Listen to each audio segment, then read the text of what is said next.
जय श्री कृष्ण, राधे राधे। आज हम श्रीमद् भागवत के इस अमृतमय सरोवर में स्नान करने जा रहे हैं। तो सबसे पहले हम श्रीमद् भागवत की आरती करेंगे। श्री भागवत भगवान की है आरती, पापियों को पाप से है तारती। श्री भागवत भगवान की है आरती, पापियों को पाप से है तारती। ये अमर ग्रंथ, ये मुक्ति पंथ, ये पंचम वेद निराला, नव ज्योति जगाने वाला। ये अमर ग्रंथ, ये मुक्ति पंथ, ये पंचम वेद निराला, नव ज्योति जगाने वाला। हरि नाम यही, हरि ध्यान यही, हरि नाम यही, हरि ध्यान यही, ये जग मंगल की आरती, पापियों को पाप से है तारती।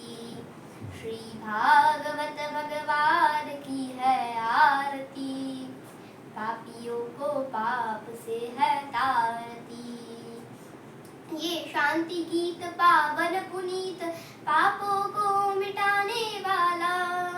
ये शांति गीत पावन पुनीत, पापों को मिटाने वाला, हरि दर्श कराने वाला। ये सुख करनी, ये दुख हरनी, ये सुख करनी, ये दुख हरनी, श्री मधुसूदन की है आरती, पापियों को पाप से है तारती। श्री भागवत भगवान की है आरती, पापियों को पाप से है तारती। ये मधुर बोल जग पंथ खोल, पापों को मिटाने वाला, सतमार्ग बताने वाला, बिगड़ी को बनाने वाला।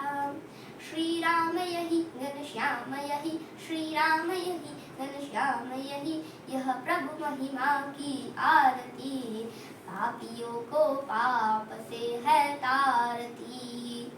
श्री भागवत भगवान की है आरती, पापियों को पाप से है तारती। श्री भागवत भगवान की है आरती, पापियों को पाप से है तारती। श्री गणेशाय नमः। श्री गुरुभ्यो नमः। बोलिए श्री भागवत भगवान की जय। श्री लीलाधर कृष्ण भगवान की जय। नमः पार्वती पतये, हर हर महादेव हर। यों तप्रविश्य मम वाचमिमां प्रसुप्ता, सञ्जीवयत्यखिलशक्तिधरस्वधाम्ना। अन्याश्च हस्तचरणां श्रवणत्वगादीन्, प्राणन्नमो भगवते पुरुषाय तुभ्यं। नारायणं नमस्कृत्य नरं चैव नरोत्तमं, देवी सरस्वती व्यासं ततो जयमुदीरयेत्।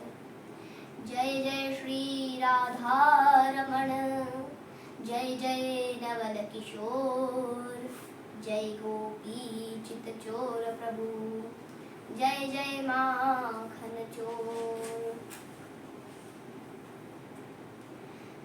माया कुंडलिनी क्रिया मधुमती, काली कला मालिनी, मातंगी विजया जया भगवती, देवी शिवा शांभवी, शक्ति शंकर वल्लभा त्रिनयना, वाग्वादिनी भैरवी, ओंकारी त्रिपुरा परा परमयी, माता कुमारीश्वरी, माता कुमारीश्वरी। ब्रह्मानन्दं परमसुखदं केवलं ज्ञानमूर्ति द्वन्द्वातीतं गगनसदृशं तत्त्वमस्यादिलक्ष्यम् एकं नित्यं विमलमचलं सर्वधी साक्षिभूतं भावातीतं त्रिगुणसहितं सद्गुरुं तं नमामि। व्यासाय विष्णुरूपाय व्यासरूपाय विष्णवे नमो वै ब्रह्मविधये वसिष्ठाय नमो नमः। अब हम श्रीमद् भागवतामृत के इस सरोवर में स्नान करने जा रहे हैं, तो आइए सबसे पहले हम संकीर्तन करते हैं। करती रहूं गुणगान मुझे दो ऐसा वरदान, मैं करती रहूं गुणगान मुझे दो ऐसा वरदान। तेरा नाम ही जपते जपते तेरा नाम ही जपते जपते इस तन से निकले प्राण, मैं करती रहूं गुणगान मुझे दो ऐसा वरदान। मैं करती रहूं गुणगान मुझे दो ऐसा वरदान। तेरी दया से ए मनमोहन मैंने ये रतन पाया, तेरी सेवा में बाधाएं डाले ये जग की मोह माया। फिर भी अर्ज करती हूँ हो सके तो देना ध्यान। मैं करती रहूं गुणगान मुझे दो ऐसा वरदान। मैं करती रहूं गुणगान मुझे दो ऐसा वरदान। राधा मीरा नरसी जैसी दुख सहने की शक्ति दो, विचलित ना हो पद से प्रभु जी मुझको ऐसी भक्ति दो। तेरी सेवा में ही बीते इस तन की शाम, मैं करती रहूं गुणगान मुझे दो ऐसा वरदान। मैं करती रहूं गुणगान मुझे दो ऐसा वरदान।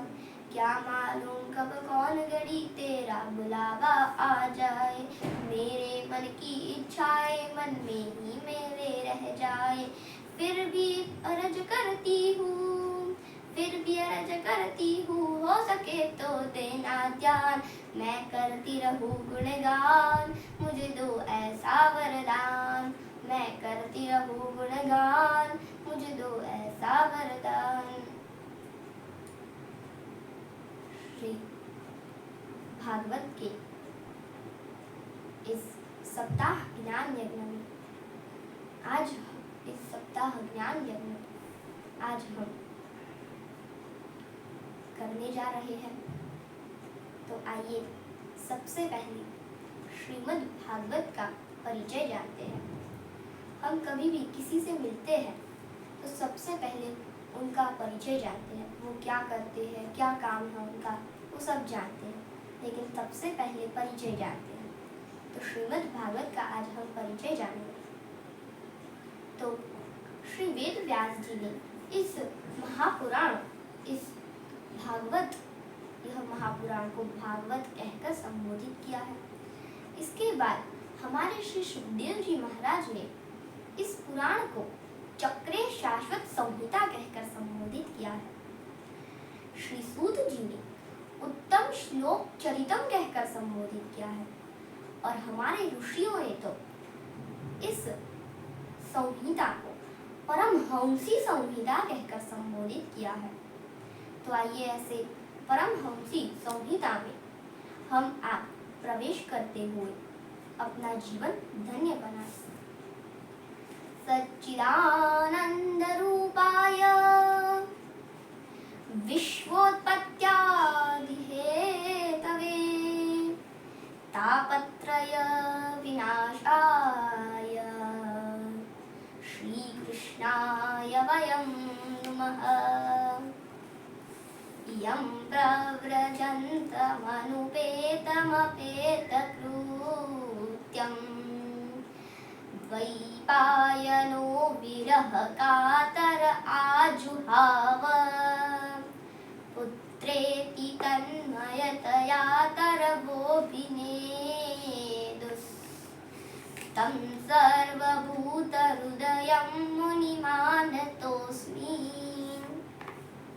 अर्थात जो संपूर्ण जगत की उत्पत्ति और विनाश के कारण है एवं आध्यात्मिक, आधिदैविक और आधिभौतिक ये तीनों प्रकार के तापों का नाश करने वाले हैं, उन युगल सरकार श्री कृष्ण प्रभु को हम प्रणाम करते हैं और संसार को ही ईश्वर का स्वरूप मानने वाले उन श्री जगत गुरु श्री सुखदेव जी महाराज को हम प्रणाम करते हैं, क्योंकि शास्त्रों में कहा गया है कि सर्वप्रथम गुरु वंदना का ही विधान है। जब तक हमारे जीवन में गुरु की कृपा न हो तब तक ये संसार रूपी सागर को पार करना मुश्किल है। इस विषय पर श्री तुलसीदास जी एक काव्य लिखते हैं। बिन गुरु भवनिधि तरे न कोई, जो बिरंची शंकर सम होई। बंदो गुरु पद पदुम परागा, सुरुचि सुवास सरस अनुरागा। अवसर है अनमोल, काम कुछ ऐसा कर जा, पाकर गुरु से ज्ञान मरने से पहले मर जा। अपने गट में बैठ निरंतर, नहीं किसी के घर जा। राम नाम का सुमिरन करके भव सागर से तर जा। अब देखिए, श्री सूत जी सौनक जी से निवेदन करते हैं कि महाराज, आप हमें एक ऐसा शाश्वत साधन बताइए।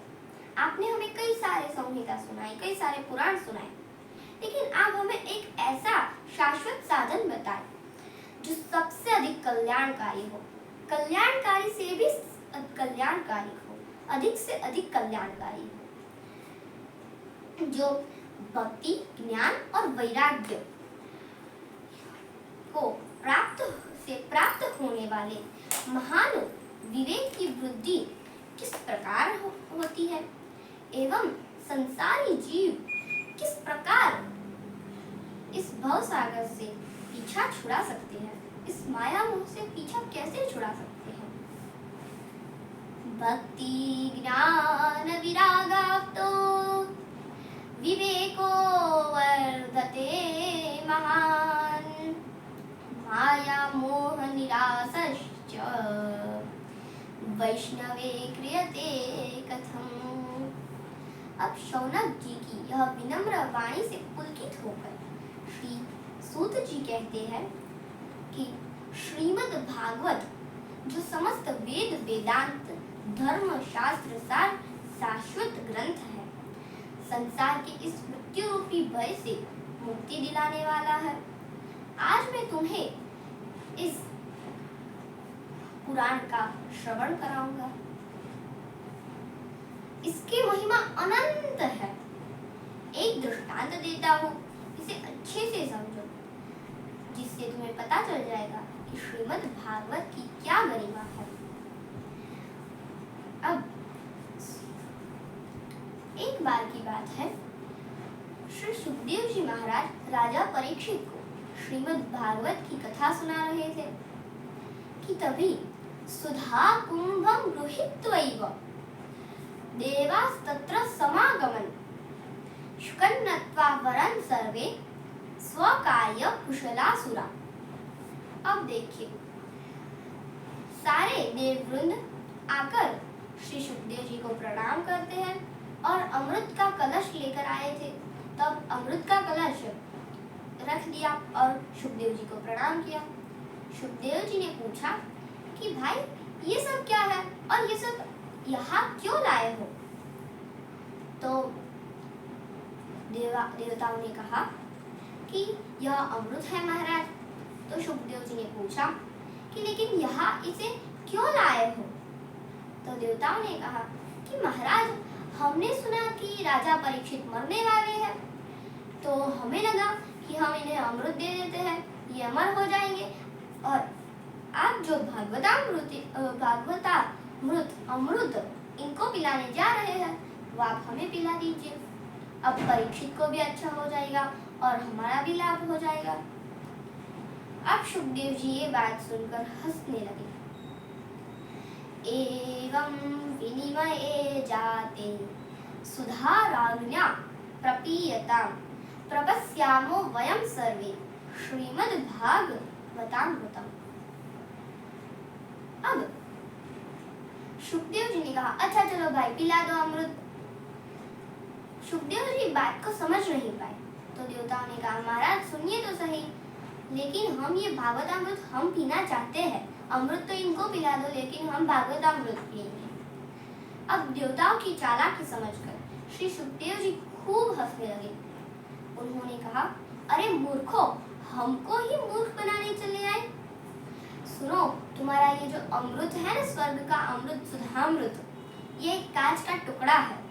क्व सुधा क्व कथा लोके क्व काच क्व मणिर्महान् ब्रह्मरातो विचार्यैव तदा देवा जहासः। अरे भाई, तुम्हारा यह सुधामृत, स्वर्ग का सुधामृत, ये कांच के टुकड़े जैसा है, और हमारा ये जो भागवतामृत है ना, यह करोड़ों मणियों के समान है। अरे भाई, कहाँ कांच और कहाँ मणि। देखो भाई, हमारी चीज आप रख लो, अपनी चीज हमें दे दो। ये विनिमय तब होता है जब वस्तु बराबर मूल्य की हो तो ठीक है, आदान प्रदान हो जाए, लेकिन कांच लेकर मणि ले ली जाए, ये तो सरासर मूर्ख विद्या है। अब सुखदेव जी ने देवताओं को पूरी तरह फटकारते हुए कहा, अरे देवताओं, तुम लोग श्रद्धा से आते श्रोता बन के जैसे, तो मैं तुम्हें भी सुना देता यह कथा। सुखदेव जी भी बैठे ही, श्रोता तो बैठे ही है, तुम्हें भी सुना देता, लेकिन तुम लोग सौदागर बनकर आए हो, इसीलिए हम लोग हमें प्रलोभन दे रहे हो, इसलिए तुम श्रीमद् भागवत के अधिकारी नहीं हो, तुम लोग यहाँ से जा सकते हो।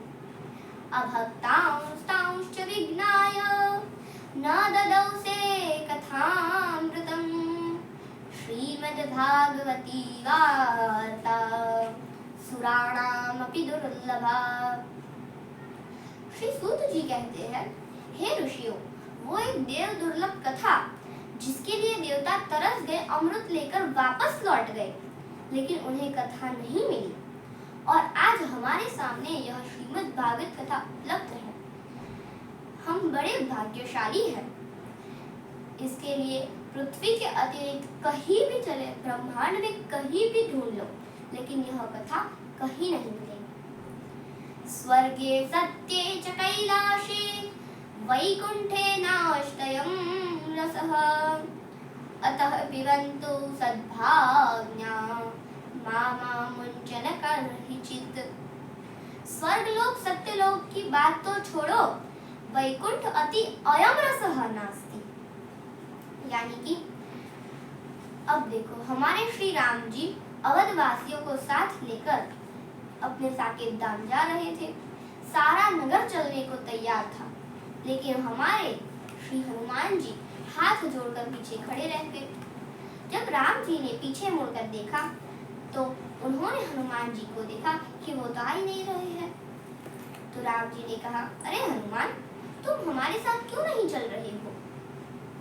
तो हनुमान जी ने कहा, महाराज, मैं आपके साथ जरूर चलूंगा, लेकिन आप मेरे प्रश्न का एक जवाब दीजिए कि आपकी उस साकेत धाम में क्या आपकी कथा सुनने मिलेगी? तो श्री राम जी ने कहा, अरे भाई, हमारी कथा तो वहां नहीं मिलेगी, लेकिन हम तो वहां मिलेंगे, तुम हमारे साथ रहना।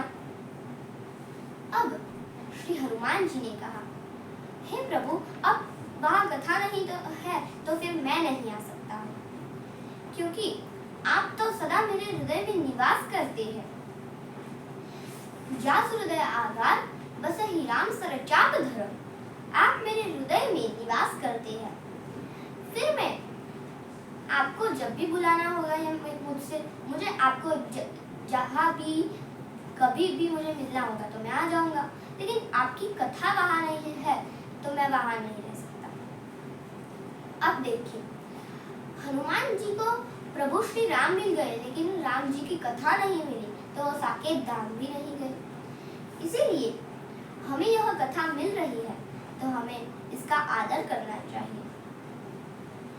और भगवान श्री नाम रूप लीलाएं हैं, उसका हमें लाभ लेना चाहिए, क्योंकि यह जो संसार है, क्योंकि यह संसार के भरोसे रहते हैं, उन्हें धोखे के अलावा कुछ हासिल, जो संसार के भरोसे रहते हैं उसे धोखे के अलावा कुछ हासिल नहीं होता। इसीलिए जो सदैव काम आए उसी भगवान के भजन का हमें आश्रय हम सबको लेना चाहिए। यही मानव धर्म है, बाकी सब मिथ्या है। ये तन की मति है मगर है विनाशी, कभी अगले क्षण के भरोसे न रहना। निकल जाएगी छोड़ काया को पल में, सदा सदा श्वास धन के भरोसे न रहना। अब इस तरफ देवताओं ने ब्रह्मलोक में जाकर ब्रह्मा जी से शिकायत की कि हे भगवान, हमने सुखदेव जी ने हमारी बहुत बड़ी बेइज्जती की है। हम लोग अमृत लेकर गए थे, उन्हें सुधामृत देने गए थे, लेकिन फिर भी उन्होंने हमें फटकार कर भेज दिया। अरे भाई, अब कोई फ्री की कथा थोड़ी सुनने जा रहे थे हम भी तो उन्हें अमृत दे रहे थे। अब इतना दुर्लभ अमृत हम भी तो उन्हें दे रहे थे। आज हम आपसे जानना चाहते हैं कि हमारा यह सुधामृत, जिसके लिए हम देवता और असुर झगड़ते रहे, इस अमृत को श्री सुखदेव जी ने काच्य कह दिया और उस श्रीमद् भागवत को मणियों के समान कहा। अब इसमें और उसमें क्या अंतर है, आप बताइए। ब्रह्मा जी भी यह सुन के आश्चर्यचकित हो गए। अब क्या हुआ? राज्ञो मोक्षं सुधावीक्ष्य पुराधाता विस्मितः, सत्यलोके तुलां बद्ध्वा तौलयत् साधनञ्जयः। अब देखिए, राज्ञो मोक्षम यानी कि राजा को, यह श्रीमद् भागवत का सप्ताह चल रहा था। जैसे ही श्रीमद् भागवत का सप्ताह संपूर्ण हुआ, राज्ञो मोक्षम यानी कि राजा को मोक्ष की प्राप्ति हुई और राजा के इस मोक्ष को देखकर खुद धाता भी विस्मित यानी कि विधाता भी विस्मित हो गए। अब क्या हुआ कि अब तोलना चाहते हैं, श्रीमद् भागवत और दूसरे पुराण में अंतर करना चाहते हैं, तुलना करना चाहते हैं। अब क्या हुआ? अब परीक्षा लेना चाहते हैं। तो उन्होंने क्या किया कि ब्रह्मा जी ने सत्यलोक से तराजू मंगवाया, एक तरफ श्रीमद् भागवत और एक तरफ वेद, वेदांत, धर्म, उपनिषद आदि सब पुराण रख दिए। लेकिन होता क्या है कि श्रीमद् भागवत तिल मात्र नहीं हिलता। ये है इस ग्रंथ की गरिमा।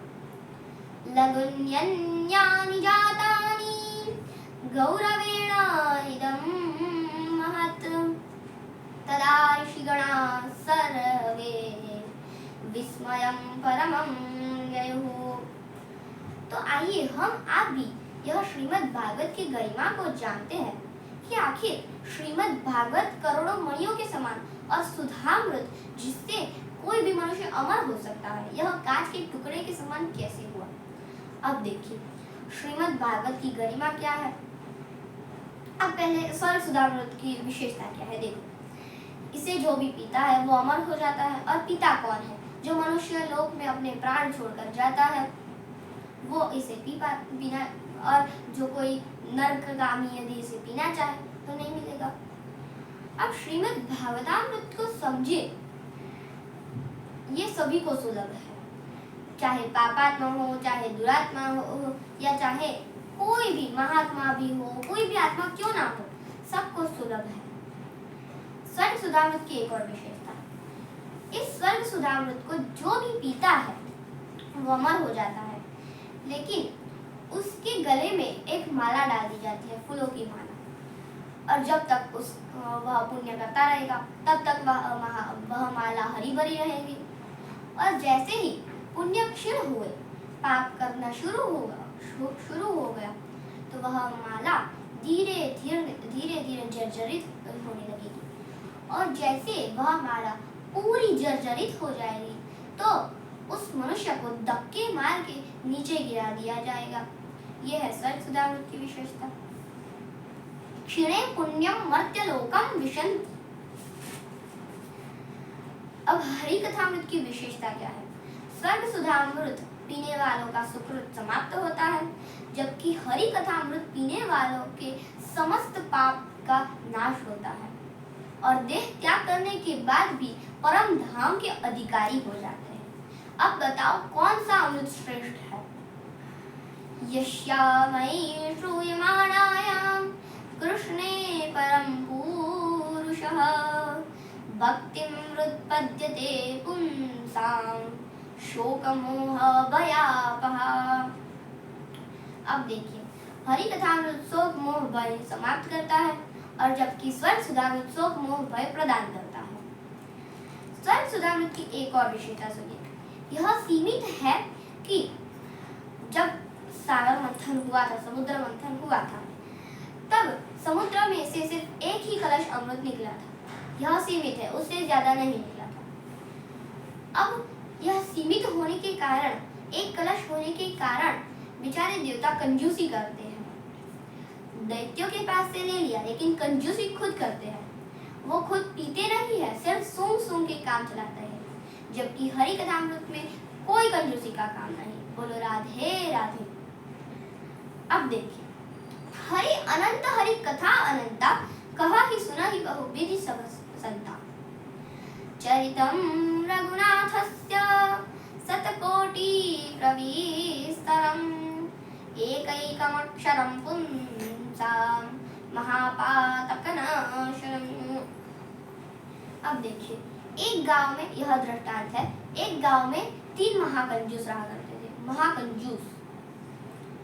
एक दिन तीनों ने मीटिंग की, एक दूसरे से बात की कि ये गांव के लोग हमें बहुत कंजूस कह रहे हैं, आज हम भी कुछ खरीद के हम अपना तजुर्बा दिखा देते हैं।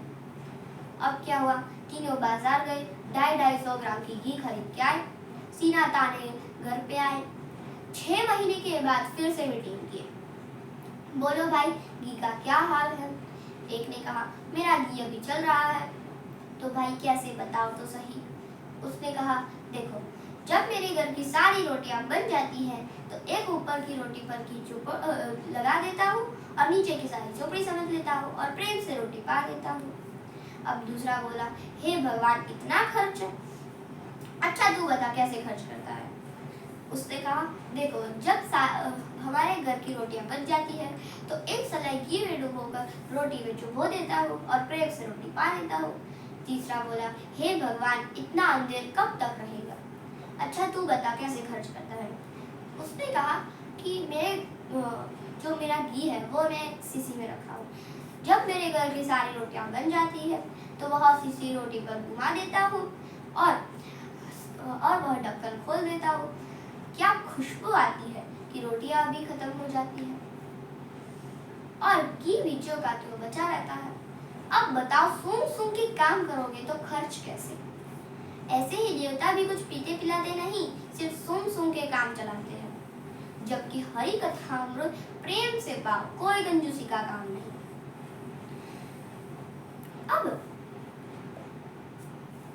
अब श्री सोमनाथ जी ने सूत जी से पूछा कि महाराज, ये इतनी हाँ मैं समझ गया इसकी गरिमा को, लेकिन महाराज, इतनी पावन कथा है, पवित्र अमृत है, यह एक श्रीमद् भागवतामृत, इतना पवित्र पुराण है, तो इसे 7 दिनों में ही क्यों पूरा कर दिया जाता है?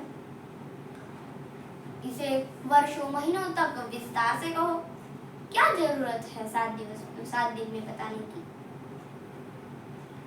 तो श्री सूत जी कहते हैं, हे सौनक सुनो, सबसे पहले कलयुग के 30 वर्ष बीतने के बाद आकृष्टा निर्गमा 30 वर्षाधिक गते कलौ नवमीतो नमस्ये च कथारंभं शुको करोत् परीक्षित श्रवणान्ते च कलौ वर्ष शतद्वये शुद्धे शुचौ नवम्याश्च धेनुजो कथाम।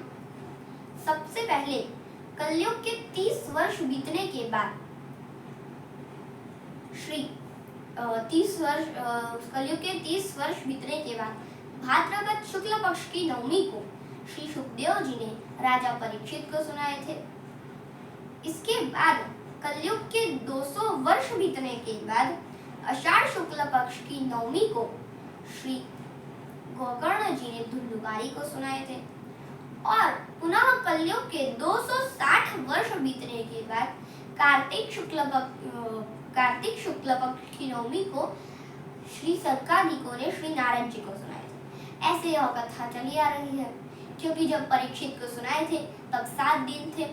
सबसे पहले परीक्षित को सुनाए थे सुखदेव जी, तो परीक्षित तो 7 दिन में उनकी मृत्यु होने वाली थी, इसीलिए श्री सुखदेव जी ने सबसे पहली कथा 7 दिन में ही संपूर्ण की।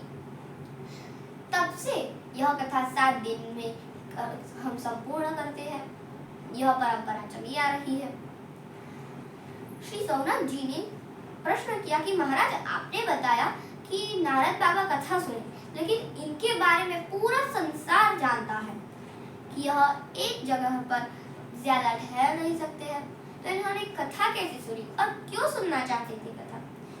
यह प्रसंग आप हमें विस्तार से सुनाइए।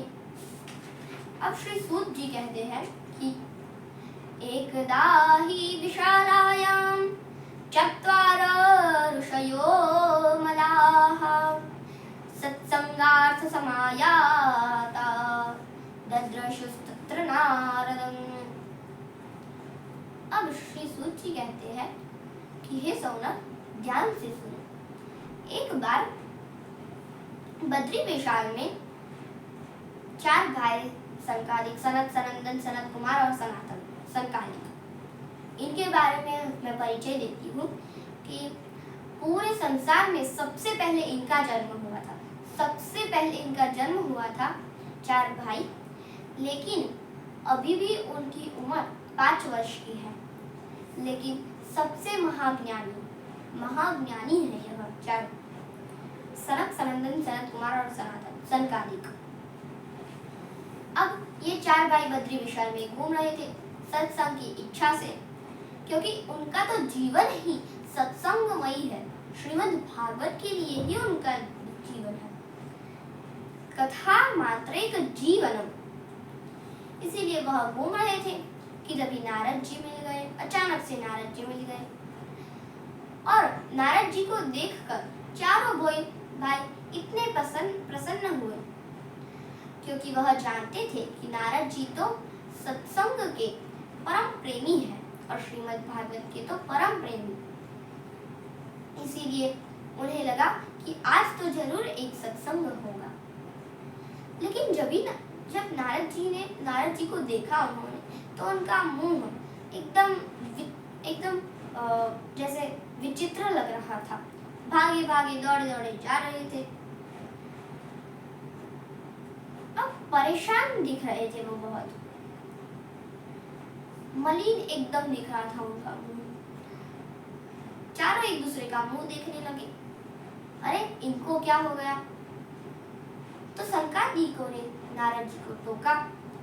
कथम ब्रह्मन् दीन मुखं कुतश्चिन्तातुरो भवान् त्वरितं गम्यते कुत्र कुतश्चागमनं तव इदानीं शून्यचित्तोऽसि गतवित्तो यथा जनः तवेदं मुक्तसङ्गस्य नोचितं वद कारणम्। अब क्या हुआ कि उन्होंने कहा, सनकादिकों ने, अरे नारद भैया, आपको क्या हो गया? आप क्यों इतने परेशान दिख रहे हैं? आपका मुंह कितना मलिन क्यों है? आप अपनी चिंता का हमें कारण बताइए। गतवित्तो यथा जनः महाकृपण। किसी ने धन लूट लिया हो, तुम्हारा तो क्या लूट गया? तुम तो परम संत हो भाई। तवेदं मुक्त संगस्य, क्यों मुंह लटका कर बैठे हो? ये उचित नहीं है। हमें बताओ अपनी चिंता का कारण। देखो भाई, कोई बीमार होता है तो डॉक्टर के पास जाता है, लेकिन पता चला कि खुद डॉक्टर साहब ही बीमार है तो मरीज पर क्या बीतेगी। ऐसे ही मनुष्य संसार के प्रपंचों से मुक्त होने के लिए आप जैसे संतों के पास आता है और पता चला कि महाराज ही टेंशन में है, तो फिर यह संसारी जीव पर क्या असर पड़ेगी। अरे भाई, तुम ऐसे भागे भागे जा रहे हो, तुम ऐसे, तुम्हारा मुख ऐसे मलिन दिख रहा है, ऐसे ये ठीक नहीं है, हमें बताओ क्या चिंता है। अब सनकादिकों के इस प्रकार पूछने से नारद जी ने जवाब दिया। नारद जी ने कहा कि हे सनत सनंदन सनत कुमार सनातन,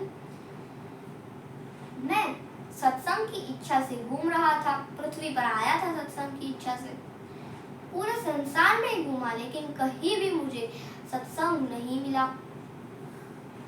अब सनकादिकों ने कहा, अरे भाई, सत्संग तो तीर्थों में मिलेगा, तीर्थों में जाओ, वहां सत्संग मिलेगा। नारद जी ने कहा, अरे भाई, मैं कोई दिल्ली मुंबई थोड़ी घूम रहा था, तीर्थों में ही घूम रहा था, और वो भी एक तीर्थ में नहीं, 7 पुरियों में। अहम तु पृथ्वी यातो ज्ञात्वा सर्वोत्तमामति, पुष्करं च प्रयागं च काशी गोदावरीं तथा हरिक्षेत्रं कुरुक्षेत्रं श्रीरंगं सेतुबन्धनम् एवमादिषु तीर्थेषु ब्रह्ममाण इतस्ततः।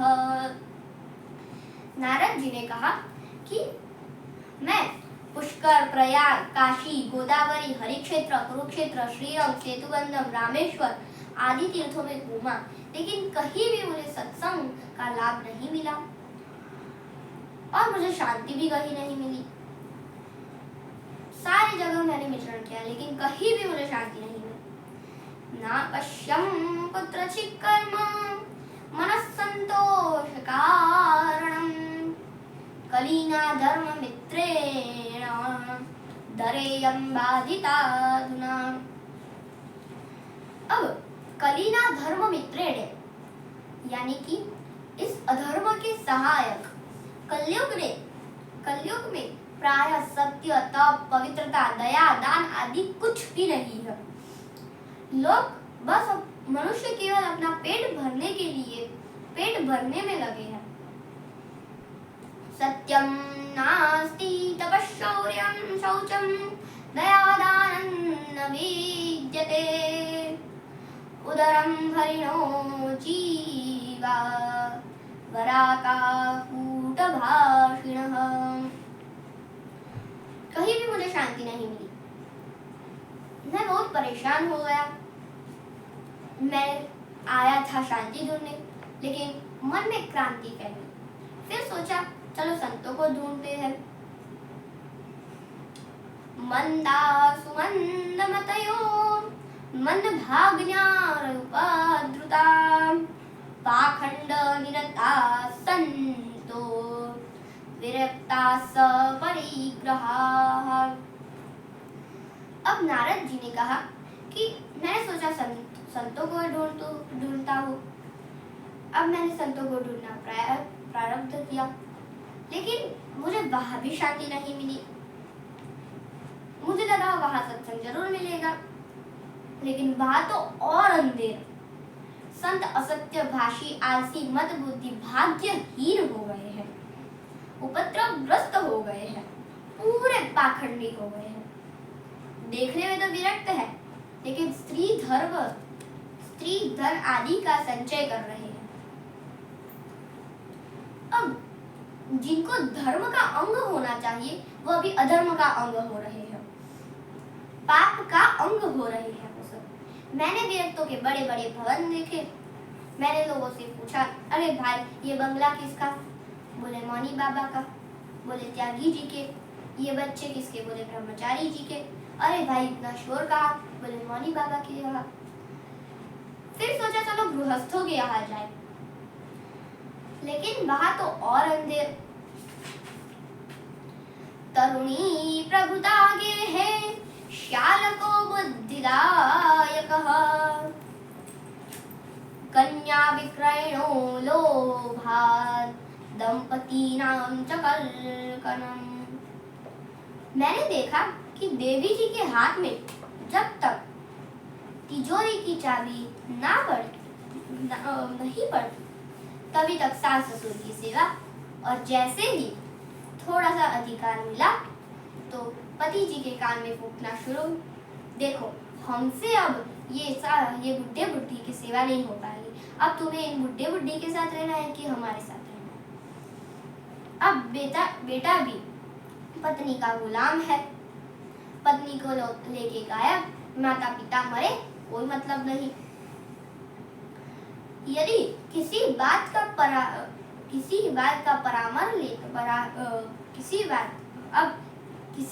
परामर्श लेना हो तो श्यालको बुद्धिदायकः, ससुराल से साले साहब को बुलाया जाता है, वो जो कहेंगे वही होता है। संबंधों की ये स्थिति होती जा रही है कि लोग बेटी बेटाओं की सौदेबाजी कर रहे हैं। अभी संपत्ति के आधार पर संबंध हो रहे हैं। दाम्पत्य जीवन में कलह मचा हुआ है।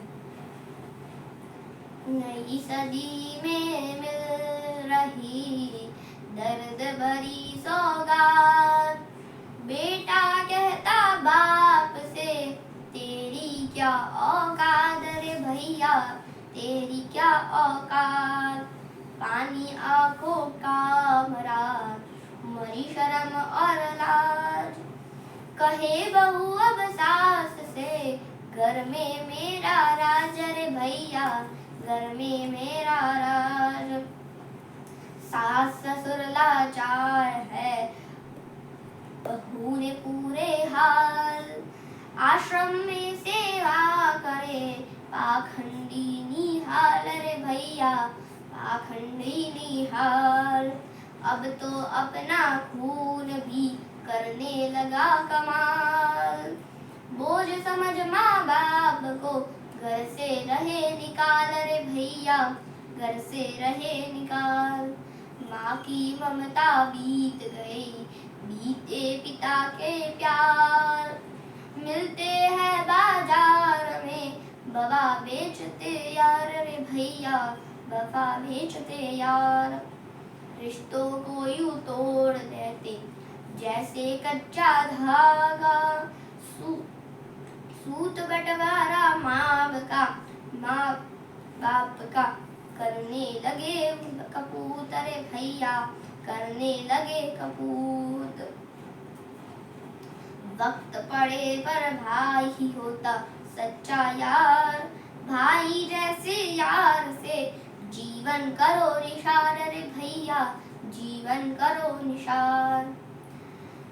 नारद जी ने कहा, मुझे ना गृहस्थों के यहाँ शांति मिली, ना ही संतों के यहाँ। आया था शांति ढूंढने, परंतु मन में क्रांति ही क्रांति फैल गई। कहाँ जाओ? अचानक ध्यान आया कि ब्रज में जाता हूँ, वहाँ भगवान श्री कृष्ण ने कई सारी लीलाएं की है, शायद वहाँ शांति जरूर मिलेगी।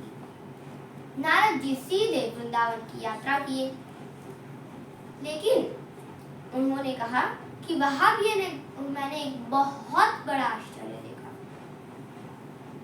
तत्राश्चर्यं मया दृष्टं श्रूयतां तन्मुनीश्वराः, एका तु तरुणी तत्र निषण्णा खिन्नमानसा। यमुना के किनारे एक देवी जी बैठी रो रही थी। उनके सामने दो वृद्ध अचेत अवस्था में पड़े थे और देवी जी रो रही थी। तो मैंने सोचा कि चलो देवी जी से जाके पूछूं क्या चिंता है, क्यों रो रही हो।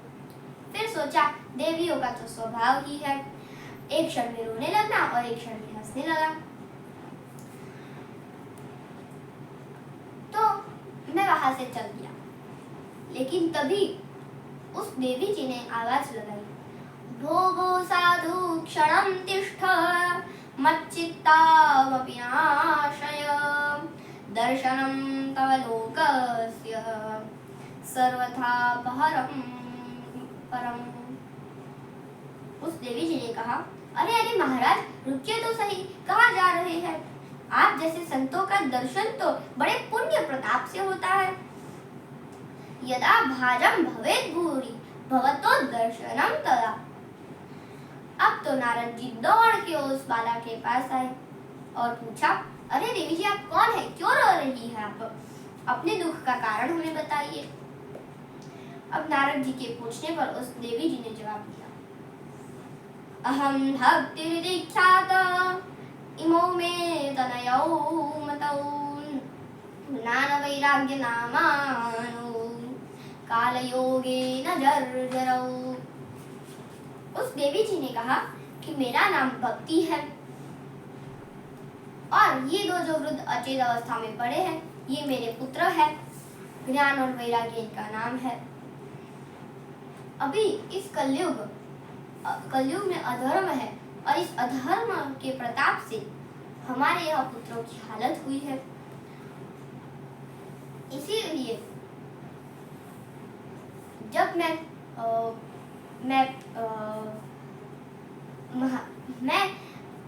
उत्पन्ना द्रविड़े साहम वृद्धिं कर्नाटके गता क्वचित् क्वचिन् महाराष्ट्रे गुर्जरे जीर्णतां गता। उन्होंने कहा, भक्ति देवी ने कहा कि मैं द्रविड़ देश में उत्पन्न हुई, कर्नाटक में आगे बढ़ी, महाराष्ट्र में कहीं कहीं मेरा सम्मान भी हुआ, लेकिन जैसे ही मैं गुजरात में आई तो मैं पूरी जर्जरित हुई, मुझे बुढ़ापे ने घेर लिया। इतना सुनकर नारद जी फटी आंखों से, नारद जी की आंखें चार हो गई। नारद जी फटी आंखों से देखने लगे। उन्होंने कहा कि मैंने जीवन में पहली बार देखा कि माता जी 20 वर्ष की और बेटे 90 वर्ष के, ये पहली बार देखा। उन्होंने पूछा, देवी जी, तुम्हारे ये बच्चे इतने बूढ़े क्यों हो गए? फिर उस देवी जी ने कहा कि महाराज, यही तो समय का खेल है। पाखंडियों के कारण हमारे यहाँ पुत्रों की हालत हुई है।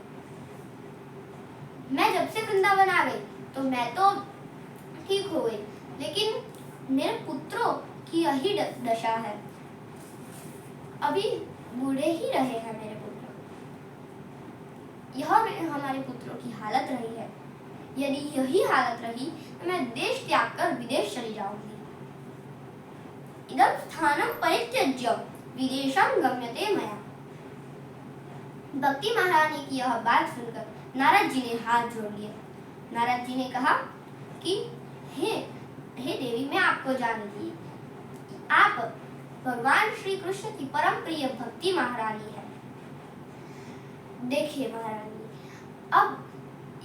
अभी यह अधर्म चल रहा है, कलयुग का समय चल रहा है, लेकिन भले ही कलयुग क्यों ही ना हो, अधर्म हो, लेकिन वृंदावन में अभी भी भक्ति महारानी निवास करती है। इसीलिए महारानी, आप यहाँ आकर आपका तो यहाँ साम्राज्य है। धन्यम वृंदावनम तेन भक्ति नृत्यति यत्र च। यहाँ तो भक्ति महारानी नृत्य करती है, यहाँ अभी भी आपका साम्राज्य है।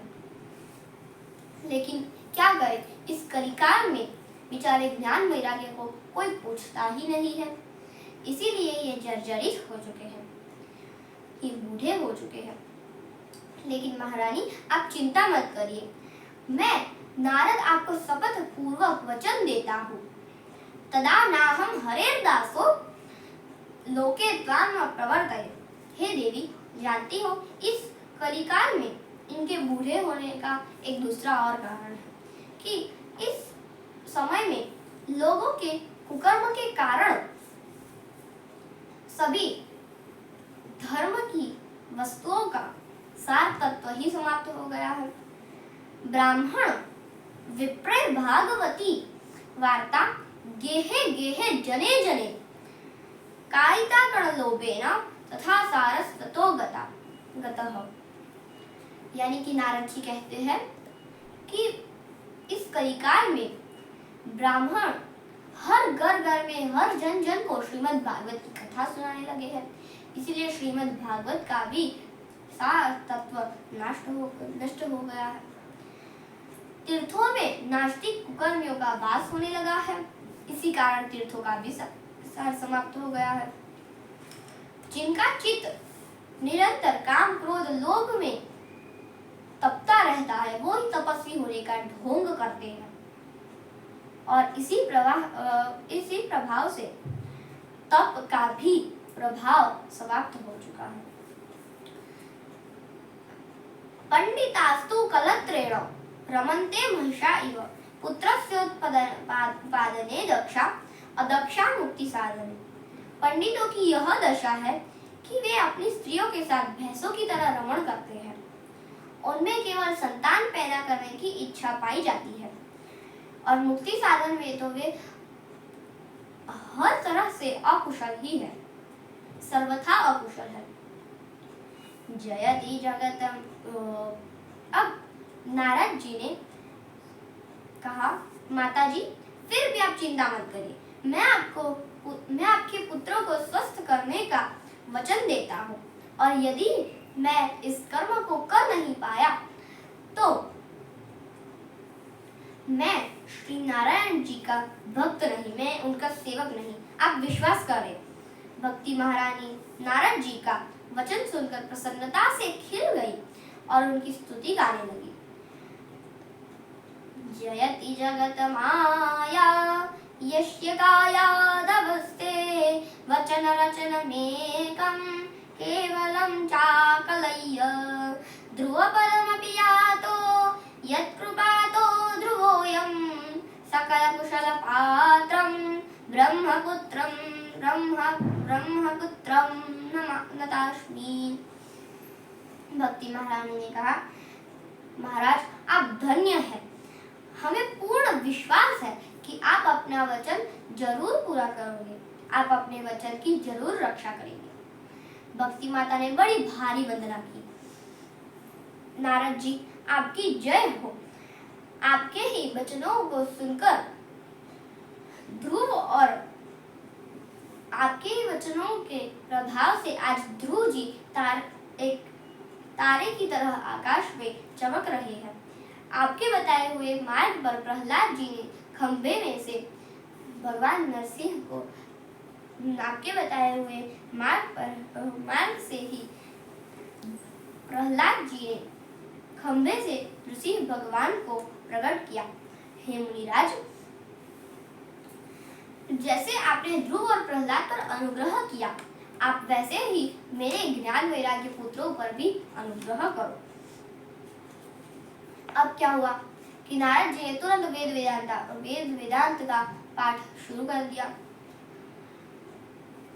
गीता जी का तो कई बार पाठ किया, लेकिन हुआ क्या कि नारद जी ने इतने सारे पाठ किए, फिर नारद जी ने ज्ञान वैराग्य के काल में भगवान का कई बार नाम लिया, लेकिन एक बार वे खड़े हुए, लेकिन फिर से वे सो गए। अब नारद जी विचार करने लगे कि अब क्या करूं, मैंने इनको वचन भी दे दिया है, वचन की रक्षा तो मुझे करनी पड़ेगी। अब हुआ क्या कि नारद जी यह सोच ही रहे थे कि तभी आकाशवाणी हुई। व्योमवाणी तदैवाभून् मारुषे खिद्यतामिति उद्यमः सफलस्तेयं भविष्यति न संशयः। आकाशवाणी ने कहा, हे नारद जी, आप दुखी मत हो, आपका यह वचन आप जरूर पूरा कर पाएंगे। आकाशवाणी ने कहा कि हे नारद जी, आप सत्संग कीजिए। नारद जी ने कहा कि ये मैं सत्संग नहीं कर रहा तो क्या कर रहा हूँ। अब नारद जी ने कहा कि अब तक क्या कर रहा था मैं? अरे वेद वेदांत सब तो सुना रहा हूँ, लेकिन इन्हें कोई भी इन्हें कुछ भी लाभ नहीं हो रहा है। तो आकाशवाणी ने कहा कि महाराज, आप कोई सत्कर्म को ढूंढे, सत्कर्म आप ढूंढे या फिर कोई महाज्ञानी को पूछे। अब क्या हुआ कि आकाशवाणी इतना कहकर चली गई।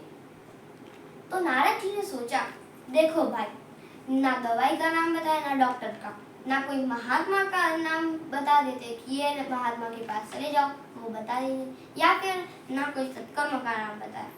अब नारद जी ने कहा, चलो कोई बात नहीं, ठीक है, हम खुद ही जाकर उस सत्कर्म के बारे में, उस सत्कर्म को ढूंढते हैं।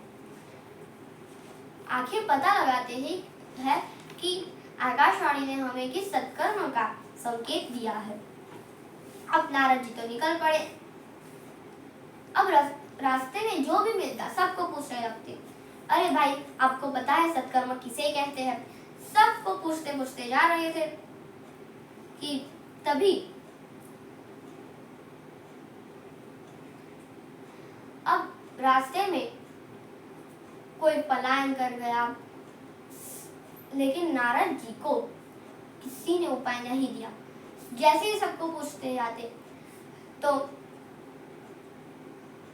सब लोग कह देते कि हे नारद जी, आप तो परम प्रसिद्ध मुनि हैं, पर आप हमारी क्यों बेइज्जती कर रहे हैं? अब देखिए, नारद जी सबसे प्रसिद्ध संत है। इनके बारे में कोई भी बात, इनके बारे में कभी हमें सोचना ही नहीं चाहिए, क्योंकि ये परम ज्ञानी है। अब देखो, रास्ते में सबको पूछते जा रहे थे, लेकिन कोई उन्हें जवाब नहीं, किसी ने भी उन्हें जवाब नहीं दिया। जब कोई प्रसिद्ध संत के पास जाते हैं तो जब उनसे पूछते हैं कि महाराज, बहुत नाम सुन के आपके पास आया हूँ, कृपया आप बता दीजिए सत्संग किसे कहते हैं, तो बेचारे अपनी इज्जत बचाने के लिए कहते हैं, इशारा कर देते हैं कि हमारा ये मौन व्रत चल रहा है, जब मौन व्रत छूटेगा तब आपको बता देंगे। कुछ मौनी बाबा बन गए, कुछ पलायन कर गए, लेकिन नारद जी को किसी ने भी समाधान नहीं किया। तब नारद जी ने निर्णय ले लिया कि अब हम बद्री विशाल में जाएंगे और बद्री विशाल में जाकर खुद नर नारायण से यह प्रश्न पूछेंगे। नारद जी निकल पड़े बद्री विशाल में। वहां जा ही रहे थे, नारद जी ने कहा कि मैं वहां से जा ही रहा था कि तभी आपने मुझे बीच में रोक दिया और टोक दिया। तो मैंने जो भी आपने पूछा, मैं पूरा आपको विस्तार से सुना दिया। अब मैं जानता हूँ कि आप चार, शरद, सनंदन, सनत कुमार, सनातन, सनकादिक चारों भाई बहुत ज्ञानी है, महाज्ञानी है। तो अब आप ही हमारे इसका समाधान निकालिए। अब सनत, सनंद, सनकादिक चारों भाई हंसने लगे। उन्होंने कहा, अरे भाई, तुम इतनी सी बात को लेकर इतना चिंतित हो गए? हम हैं ना, हम तुम्हें उपाय बताते हैं। सरल उपाय एक ही है, तुम चिंता मत करो, सरल उपाय सिर्फ एक ही है।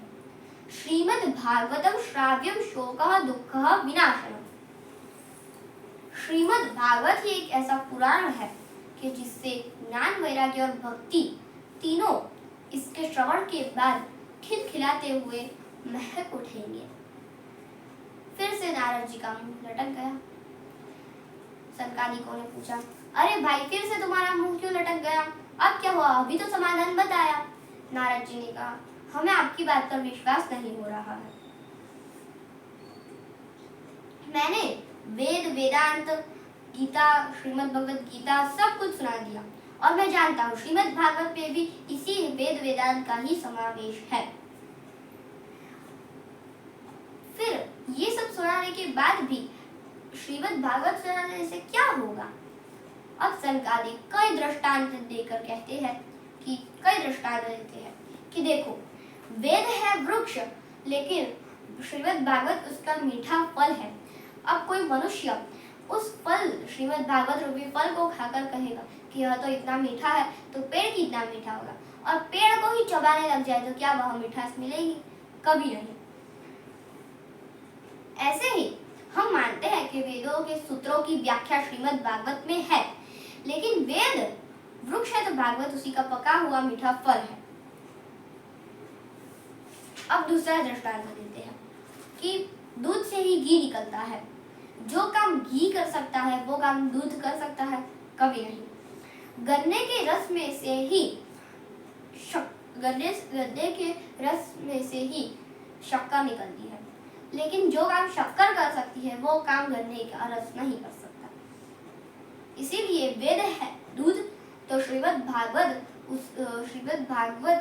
घी, उसी का सार तत्व घी। वेद है वृक्ष तो श्रीमद् भागवत है उसी का पका हुआ मीठा फल। इस प्रकार सनकादिकों ने कई दृष्टांत देकर श्री नारद जी को मना ही लिए। अब नारद जी गदगद होकर कहते हैं, हे महात्मन, अब मेरी शंका निर्मूल नष्ट हो गई, और आज मैं ये भी समझ गया कि पढ़ लिख के कोई भी कितना बड़ा पंडित भी क्यों ना बन जाए, परंतु जब तक आप जैसे गुरुदेव की जीवन में कृपा न हो तब तक यह शास्त्रों का रहस्य तो कोई नहीं जान सकता। परिश्रम करे कोई कितना भी, लेकिन कृपा के बिना काम चलता नहीं है। निराशा निशा नष्ट होती ना तब तक, दया भानु जब तक निकलता नहीं है। दमित वासनाएं अमित रूप ले जब अंतःकरण में उपद्रव मचाती है, तब फिर कृपा सिंधु श्री राम जी के अनुग्रह के बिना काम चलता नहीं है। अनुग्रह के बिना मन संभलता नहीं। अब क्या हुआ? नारद जी ने कहा, महात्मा, संसार में आप जैसे संतों का सत्संग बड़े पुण्य प्रताप से मिलता है, नहीं तो शास्त्रों का रहस्य कोई नहीं जान सकता। परंतु सत्संग भी कब मिलेगा? जब जन्म जन्मांतरों के पुण्य खिलेंगे, तब उदय होंगे, तब प्रयास से हमें यह सत्संग मिलता है। सत्संग से क्या फायदा होता है? उदयते विवेक की जागृति होती है। जैसे सूर्य के उदय से सारा अंधकार नष्ट हो जाता है, ऐसे ही विवेक के उदय होने से अज्ञात रूपी जीवन का अंधकार नष्ट हो जाता है। श्री तुलसीदास जी प्रणाम देते हुए कहते हैं, बिनु सत्संग विवेक न होई, राम कृपा बिनु सुलभ न होई। आवत एहि सर अति कठिनाई, राम कृपा बिनु आई न जाई। सत्संग की सरिता में सराबोर होने का उन्हीं को सौभाग्य मिलता है, जिन्हें प्रभु की कृपा बरबस अपनी ओर खींचती है। नारद जी ने कहा, आज मैं धन्य हो गया, अब मुझे आपके ही श्रीमुख से यह कथा सुननी है। सनकादिक बोले, हम तो इसीलिए घूम रहे थे कि सत्संग का लाभ मिल जाए। कोई बात नहीं, तुम नहीं सुना सकते तो हम सुना देंगे। संतों का स्वभाव ही यही होता है, श्रोता मिल गए तो वक्ता बन गए।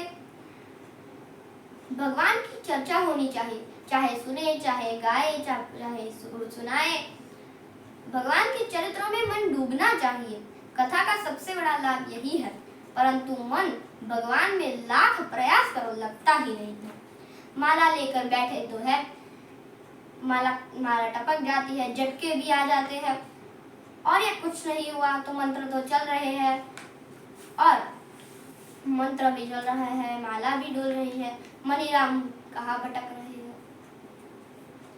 लाख प्रयास कर लो लेकिन मन लगता ही नहीं है। देखिए, लोहा कितना कठोर होता है, उसको कोई उसे मोड़ना हो तो कोई ऐसे तो मोड़ नहीं सकता, उसे पहले तपाना पड़ता है। जब वह गर्म हो जाता है तब जाता है, तब एक डंडा मारो तो जैसे मुड़ाओ वैसे मुड़ा लो। ऐसे ही हमें हमारा मन भी भगवान की तरफ मोड़ना पड़ेगा, और इसके लिए पहले हमें अपने मन को पिघलाना पड़ेगा। और वो कैसे पिघलेगा? तो जब भी भजन चलता हो, भगवान के चरित्र सुनाओगे तो मन पिघल कर द्रवीभूत होने लगेगा। उसी समय विवेक का हथौड़ा हथौड़ा मारो और जिधर चाहे वहां मोड़ लो। जब जब भगवान की कथा सुनते सुनते मन पुलकित होने लगे, शरीर रोमांचित होने लगे, कंठ गदगद होने लगे और नेत्र सजल होने लगे, तो समझ लो मन भगवान की तरह मुड़ रहा है। तभी इस मन को समझाओ, अरे मूर्ख पापी, इस समय तो बड़ा गदगद हो रहा है और जब भजन की बारी आती है तो क्यों भगाता है इस मन को। भरपूर डांटो इस मन को। अस प्रभु दीन बंधु हरि कारण रहित दया हरि कारण रहित दयाल। तुलसीदास सठते ही भजू छाड़ी कपट जंजाल। श्री तुलसीदास जी सठ कहकर मन को संबोधित करते हैं। कथा का यही चमत्कार है। मन बहुत जल्दी प्रभावित तो होता नहीं है, तभी मन को समझाओ। श्री गोस्वामी जी पूरी राम कथा सुनाते हुए अंतिम में कहते हैं, ये भी कहते हैं कि पाई न के ही गति पतित पावन राम भजी सुनो सठ मना। गनिका अजामिल व्याध गीत गजाति खल तारे गरा। योग मार्ग में अपनी चित्त वृत्ति को रोकना इतना सामान्य नहीं है, बहुत कठिन है। इसलिए भगवान के ये चरित्र बहुत ही सुगम माध्यम है जो बरबस मन को अपनी ओर खींच लेता है। सनकादिक कहते हैं कथा होनी चाहिए तो कथा कहाँ होनी चाहिए, तो नारद जी ने एक सुंदर स्थान का चयन किया। गंगा द्वार समीपे तू नंदनामकम। नारद जी ने कहा गंगा के तट हरिद्वार के यहाँ यह कथा होनी चाहिए। सनकादिकों के साथ नारद जी हरिद्वार में पधारे। ऋषि मुनियों को पता चला तो वो भी दौड़े दौड़े आए, पधारने लगे धीरे धीरे। भृगु वशिष्ठ च्यवनश्च गौतमो मेधातिथिर देरा तो जो नहीं आ रहे थे तो भृगु जी जबरदस्ती पकड़ पकड़ के लाते थे। क्यों भाई, भृगु जी की क्या गरज पड़ी है जो पकड़ पकड़ कर लाते हैं। अरे भाई, आप बीमा कंपनी के एजेंट से परिचित ही हो। घर घर में जाकर बीमा करते हैं और न समझ आए तो 50 बार हर तरीके से समझाते हैं। जितनी बार बुलाओ उतनी बार आते हैं। आपको इतने फायदे गिनाएंगे कि पूछो ही मत। लाभ की पूरी गारंटी है। अब इनसे पूछा जाए कि तुम यह लाभ है, यह क्या लाभ है, इतने 50 चक्कर काट रहे हो, हमारी गरज होगी, हम करेंगे अपना फायदा। अरे भाई, एक एजेंट बीमा करता है तो उसका भी प्रतिशत जुड़ा है ना, उसे भी तो फायदा तभी फायदा है, तभी तो इतने चक्कर काटता है। इसलिए भृगु जी को लगा हम तो आ जा ही रहे हैं, लेकिन अपना कल्याण करने के लिए हम दूसरों को भी पकड़ पकड़ के जो इधर उधर भटक रहे हैं उनका भी कल्याण कर लेते हैं और हमारा भी कल्याण हो जाएगा। अब विशाल सन समुदाय गंगा के तट हरिद्वार में एकत्रित हो गया। वहीं पर बालू की वेदी बनाकर सनकादिकों को विराजमान कर दिया जाता है। कथा प्रारंभ होती है। चारों तरफ जय जयकार होने लगती है, फूलों की वर्षा होने लगती है। आकाश में विमानों पर बैठे देवतागण आनंदित हो रहे हैं। क्यों नहीं होंगे, भगवान की कथा तो सदैव श्रवण करने योग्य है। ये तो श्री सुखदेव जी ने मना कर दिया था, इसीलिए बेचारे आ नहीं पाते हैं देवता। अब बहुत से शास्त्रों को सुनने से कोई फायदा नहीं, केवल ब्रह्म पैदा होने के अलावा कुछ भी नहीं होता। मुक्ति प्रदान करने के लिए एकमात्र श्रीमद् भागवत ही सदैव घोषणा करती रहती है। अब हजारों अश्वमेध यज्ञ, सैकड़ों वाजपेय यज्ञ, इस शोक शास्त्र की कथा का 16वां अध्याय अंश भी बराबरी कर नहीं कर सकता। फल की दृष्टि से श्रीमद् भागवत की समता गंगा, गया, काशी, पुष्कर या प्रयाग कोई भी तीर्थ इसके समान में पुण्य नहीं दे सकता। न गंगा न गया काशी न पुष्करम च प्रयाग। संगादिक कहते हैं, ऋषियों, जो पुरुष निरंतर अर्थ सहित श्रीमद् भागवत शास्त्र का पारायण करता है उसके करोड़ों जन्मों का पाप नष्ट हो जाता है, इसमें कोई संदेह नहीं है। जो मनुष्य श्रीमद् भागवत को स्वर्ण के सिंहासन पर रखकर ब्राह्मण को दान करता है वह अवश्य ही भगवान का परम प्रिय होता है। उसके घर में कभी भी पवित्रता प्रवेश नहीं करती है। संगादिक कहते हैं, जो मानव देह पाकर ऐसा लाभ नहीं लिया वह बहुत बड़ा अभागा है। ऐसे अभागियों को संगादिक भयंकर गालियां सुनाए। संगादिकों ने कहा, हे नारद जी, संसार में जो मानव देह पाकर भी भागवत लाभ नहीं ले सकता वह अभागा है। वह श्वास लेता हुआ मुर्दा के समान है, गधे के समान जीवन पर्यंत घर गृहस्थी का बोझा ही ढोता रहा है। वह मानव केवल अपनी माँ को पीड़ा देने के लिए ही पैदा हुआ है। संगादिकों ने ना जाने कितनी गालियां दी।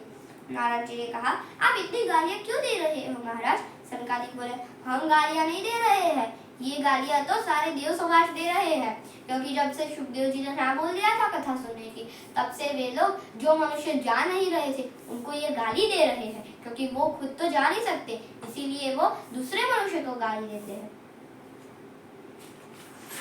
अब संगादिक भागवत की महिमा गाए जा रहे हैं। अचानक संकीर्तन की ध्वनि सुनाई देने लगी।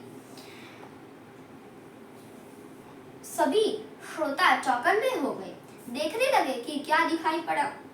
तभी भक्ति सुतौ तौ तरुणौ गृहीत्वा प्रेमैकरूपा सहसा विरासीत्। श्री कृष्ण गोविंद हरे मुरारी नाथेति नामानि मुहुर्वदन्ति। अचानक श्री भक्ति महारानी अपने पुत्रों को लेकर प्रकट हो जाती है, श्रोताओं के बीच में प्रकट हो जाती है। भागवत का महात्म्य सुनकर ज्ञान वैराग्य झूम उठे। उन्हें देखकर श्री नारद जी को बड़ा हर्ष हुआ। उन्हें विश्वास हो गया कि मेरे वचन की रक्षा अवश्य हो जाएगी। सभी महात्माओं ने भक्ति महारानी के साथ मिलकर संकीर्तन किया, झूमे, नाचे, बहुत नृत्य किया। राम नाम के साबुन से जो मन का मैल मिटाएगा, निर्मल मन के दर्पण में तू राम का दर्शन पाएगा। राम नाम के साबुन से जो मन का मैल मिटाएगा, निर्मल मन के दर्शन में तू राम का दर्शन पाएगा। रोम रोम में राम है तेरे, वो तो तुझसे दूर नहीं। देख सकेगा आंखें तेरी, उन आंखों में नूर नहीं। देखेगा तू मन मंदिर में, ज्ञान की ज्योति जलाएगा। निर्मल मन के दर्पण में तू राम का दर्शन पाएगा। राम नाम के साबुन से जो मन का मैल मिटाएगा, निर्मल मन के दर्पण में तू राम का दर्शन पाएगा। यह शरीर अभिमान है जिसका प्रभु कृपा से पाया है। देख सक जिसका प्रभु कृपा से पाया है झूठे जग के बंधन में तू इसको क्यों विसराया है। राम नाम का महामंत्र ये साथ तुम्हारे जाएगा। निर्मल मन के दर्पण में तू राम का दर्शन पाएगा। राम नाम के साबुन से जो मन का मैल मिटाएगा, निर्मल मन के दर्पण में तू राम का दर्शन पाएगा। झूठ कपट निंदा को त्यागो, हर एक से तुम प्यार करो। घर आए मेहमान की सेवा से ना तुम इनकार करो। पता नहीं किस रूप में आकर नारायण मिल जाएगा। निर्मल मन के दर्पण में तू राम का दर्शन पाएगा। राम नाम के साबुन से जो मन का मैल मिटाएगा, निर्मल मन के दर्पण में तू राम का दर्शन पाएगा। अब श्री नारद जी ने भक्ति महारानी को प्रणाम किया और भक्ति महारानी ने संगादिकों को प्रणाम किया। भक्ति महारानी ने संकालिकों से निवेदन किया कि हे महात्मन, आप हमें बताइए कि आपके इस श्रीमद् भागवत के प्रभाव से हमारे पुत्र संपूर्ण रूप से स्वस्थ हो चुके हैं। अब मैं बैठकर कथा सुनना चाहती हूँ, बताइए हम कहाँ बैठे। संकालिक ने कहा, देखो महारानी, ये जितने भी श्रोता बैठे हैं इन सब के हृदय में जाकर आप विराजमान हो जाइए, क्योंकि जब तक श्रोता के हृदय में भक्ति महारानी नहीं आती तब तक भगवान श्री हरि कभी आते नहीं है। क्योंकि जिनके हृदय में भक्ति का वास हो जाए फिर वह भगवान को भक्ति के पास आने से कोई नहीं रोक सकता, फिर भगवान को ही उस भक्त के पीछे लगना पड़ता है और भगवान भी उस भक्त के पीछे पीछे आते हैं, क्योंकि भक्ति महारानी भगवान की प्राण प्रिय है। भगवान भक्ति के दीवाने हैं। शकल भुवन मध्ये निर्धरास्ते धन्या निवसति हृदयेषां श्रीहरेर्भक्तिरेका हरिरपि निजलोक्यं सर्वधातो विहाय प्रविशति हृदितेषां भक्तिसूत्रोपनद्यः। इस संसार में परम धन्य वही है जिसके हृदय भवन में भक्ति महारानी का निवास है। देखो भाई, माताओं का क्या काम है? सबसे अच्छा काम घर की सफाई करने का काम। इस मामले में सबसे अच्छी जानकारी रहती है। अतः आपके हृदय भर में जितनी भी गंदगी हो, काम, क्रोध, लोभ, मोह, ईर्ष्या आदि, अहंकार आदि जो भी हो, ये सब भक्ति महारानी आकर सब कुछ साफ सुथरा कर देती है। अरे भाई, भगवान का बहुत मन होता है आपके हृदय में आने का, लेकिन जैसे देखते हैं तो हाउसफुल होता है, काम, क्रोध, लोभ, भक्ति अड्डा जमा के बैठते हैं। अब हाउसफुल होता है तो भगवान कैसे आएंगे? अब बैठने लायक तो हो वहां पर। इसीलिए जब मकान खाली होगा तब तो कब्जा होगा। जब भगवान देखते हैं कि भवन में तो काम, क्रोध, ईर्ष्या, अहंकार, कपट, वास्ता पहले से ही कब्जा किए हैं, तो दूर से ही देख के चले जाते हैं। और जिसके भवन में ये सारे भाग गए हैं, भक्ति महारानी अपना अड्डा जमा लेती है और फिर पूरा सारे कचरे को फेंक देते हैं बाहर और साफ सुथरा कर देते हैं और फिर अपने प्रियतम श्री हरि की राह में बैठ जाती है, प्रतीक्षा में बैठ जाती है। उसी समय भगवान अपने साकेत धाम को छोड़कर हमेशा के लिए आपके हृदय भवन में प्रवेश करते हैं और उसी हृदय भवन में कैद हो जाते हैं। फिर कुछ भी हो जाए आप निकाल ही नहीं सकते हो। एक दृष्टांत देते हैं। एक बार की बात है, एक ब्रज की गोपी बैठी थी। ब्रज में वह नारद जी एक दिन घूमने के लिए निकले थे। नारद जी ने देखा कि एक ब्रज की गोपी ब्रज में वहां बैठकर तप कर रही थी, ध्यान में बैठी थी। नारद जी ने सोचा कि इनके पास तो श्री हरि खुद इनके साथ डोलते हैं, तो फिर इन्हें क्या ध्यान करने की जरूरत है। अब नारद जी उसके साथ बैठ गए। नारद जी प्रतीक्षा करने लगे। थोड़ी देर में वह ब्रजवाला ने आंखें खोली और उसने देखा कि नारद जी वहां बैठे हैं। वह एकदम से खड़े हो गए। नारद जी भी खड़े हुए। नारद जी ने कहा, अरे देवी जी, अरे गोपी, तुम किसका ध्यान कर रही थी? तो वह ब्रजवाला ने कहा कि महाराज, आप पहले मुझे इसका समाधान बताइए, फिर मैं आपको मेरा दुख का कारण बताऊंगी। तो नारद जी ने कहा, अरे भाई, पहले कारण तो बताओ, फिर मैं उसका समाधान ढूंढूंगा।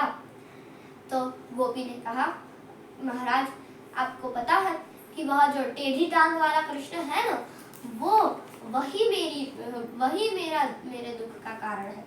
मेरे हृदय में ऐसे चिपक गया है कि जहाँ भी एक अकेली होती हूँ तो वह दिख जाता है। अब देखिए महाराज, अब क्या हुआ कि मैं तो बहुत आफत की बारी हूँ। गोपी बोली, महाराज समाधान बताओ कोई का। अब देखिए महाराज,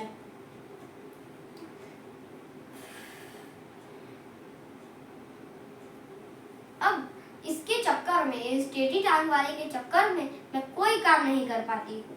मैं तो उसके चलते पागल ही हो गई हूँ, परेशान हो गई हूँ। रोज मुझे सास की गाली सुननी पड़ती है। आज की बात सुन लो महाराज।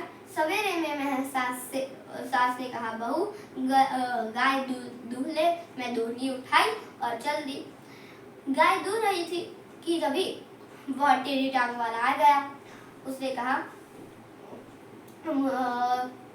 मैया मुझे दूध नहीं पिलाओगी। अब मैं उसकी ऐसी बातों में ऐसी फंस गई कि मैं तो मैंने कहा, लाला मुंह खोल। उसने तो अपना मुंह फाड़ लिया और मैंने उसके मुंह में दूध डालना शुरू कर दिया। तभी सास आई और जोर से चिल्लाई, अरे बहू, सारा दूध बेकार गया हमारा। जब मैंने नीचे देखा तो सारा दूध तो जमीन पर पड़ा हुआ था।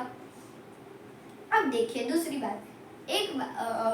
फिर से मुझे गाली सुननी पड़ी। फिर मेरी सास ने कहा, जा बहू पानी भरा। तो मैं नदी के तट पर पहुंची मटका लेकर। मैंने पानी भरा और इतना जोर था कि मैं उठा ही नहीं पाई। तभी फिर से वह टेढ़ी टांग वाला आ गया। उसने कहा, मैया मैं जरा हाथ लगा दूं। मैंने कहा, अच्छा लाला जरा हाथ लगा दे। उसने तो हाथ लगाया कि पूरा मटका नीचे गिर गया, फूट गया पूरा मटका। अब फिर से मटका लेने घर पे जाना पड़ेगा और फिर से गाली सुननी पड़ेगी। इसीलिए अब तो मैंने सोच ही लिया है कि जब तक मैं उस चितचोर को अपने हृदय में से नहीं निकालूंगी तब तक मैं अपने घर नहीं जाऊंगी। ये मेरा संकल्प है। नारद जी सिर पकड़ के बैठ गए। बोले, मनुष्य हमारे यहाँ आते हैं कि उस चितचोर को हमारे हृदय में कैसे लगाए, और यह ब्रजवाला उस चितचोर को अपने हृदय में से निकालकर संसार में अपना हृदय लगाना चाहती है। लोग कहते हैं, छोड़ दिया संसार, सब कुछ परिवार आंख लगाकर बैठे हैं हम, लेकिन फिर भी आंख बंद करते हैं तो वही संसार दिखता है। कैसे मन में उस माधव को लगाए। सारी दुनिया सुनाती है अपनी समस्या। लोग विषयों में मन को हटाकर माधव में लगाना चाहते हैं, पर धन्य है यह ब्रजवाला कि उसी चितचोर को बाहर निकालना चाहती है। सारे विषयों में मन लगाना चाहती है, फिर भी मन नहीं लगता।